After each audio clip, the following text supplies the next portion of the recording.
कथा के प्रेमी सज्जनों, अब जो है सुमंत जी महाराज तो बिलाप करे थे, तो सुमंत जी महाराज अपन भाव लोग व्यक्त कर सकते कबर की हमारे जैसे आदमी के तन धारण करने वाला है, नर तन धारण करने वाला है कौन है? सुमंत जी महाराज है। बता भले हम अपन के भाव व्यक्त कर सकते कि नहीं कर सकते? अपन सामने वाले ला बोल सकते कि का करबे जी हमार खेत में ना भूरा महूल लगे है ना, काहे दवाई छीटेल बने होते, ऐसे कही के हम अपन के भाव व्यक्त कर सकते। अगर उदास है तो वो चीज ला बांट सकते, खुशी है तो वो चीज ला बांट सकते हम। लेकिन बता सज्जनों, एक बेजुबान पशु जिन हर सुमंत जी महाराज के रथ ला चला के लेके जा रहा है श्रृंगेरपुर तक, वो घोड़ा अपन के भाव ला कैसे व्यक्त करी? वो घोड़ा कही का प्रभु श्री रामचंद्र जी ना कि हे रामचंद्र जी आपके बिना मैं अवध अकेला नहीं जाऊं। बताओ भला अपन के भाव ला कैसे व्यक्त करिए? वो घोड़ा है कैसे कही समक्ष में? वो घोड़ा जो है वो घोड़ा ला जाना रहा है दक्षिण की ओर और पश्चिम की ओर मुंह करके खड़ी है वो घोड़ा हा, और अपन के शीश ला झुका लेते और झुका के जो है बार बार बिलाप करे लगते सज्जनों, और बिलाप करके कहे लगते कि हे राम, हे मर्यादा पुरुषोत्तम प्रभु श्री रामचंद्र जी, हे दया निधि प्रभु, हे करुणा निधान परमात्मा, हे करुणा के सागर, बुला जगत अखिल मत भेजो प्रभु, मत भेजो परमात्मा। मैं जाके काय मुंह दिखाऊं संपूर्ण अवधवासी लोग प्रभु। हे मर्यादा पुरुषोत्तम, जब आप छोटे रहे हो परमात्मा तब माता कौशल्या आपला मोर पीठ में बैठार दे परमात्मा, और पीठ में बैठार के कहे कि जा मोर बेटा लशरी हो माता के शहर कढ़ा के ले आवे। हे प्रभु, हे दयानिधि परमात्मा, मैं अपनी जिम्मेदारी के साथ आप लेके जाओ प्रभु अपन पीठ में बैठा के, वही जिम्मेदारी के साथ वापस लान के माता कौशल्या न शोभ परमात्मा। आज माता कौशल्या जैसा ही वो टक टक की आवाज ने सुनी प्रभु, राजमहल ने दौड़ के भागत आ जही परमात्मा।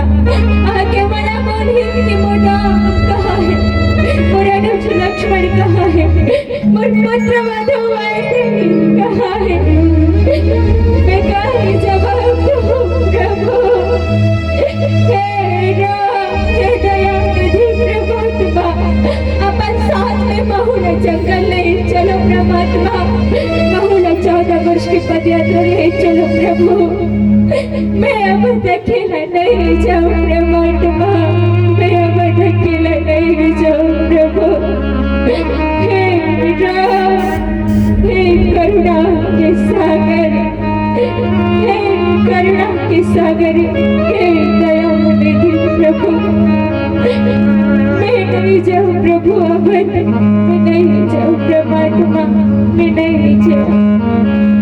सज्जनों, ऐसे कहीं कहीं के आज बेजुबान पशु वो घोड़ा जो है धर धर धर धर रो के अपन के भाव व्यक्त करते परमात्मा ला, और कहे लगते कि प्रभु आपके बिना अवध अकेला नहीं जाओगे।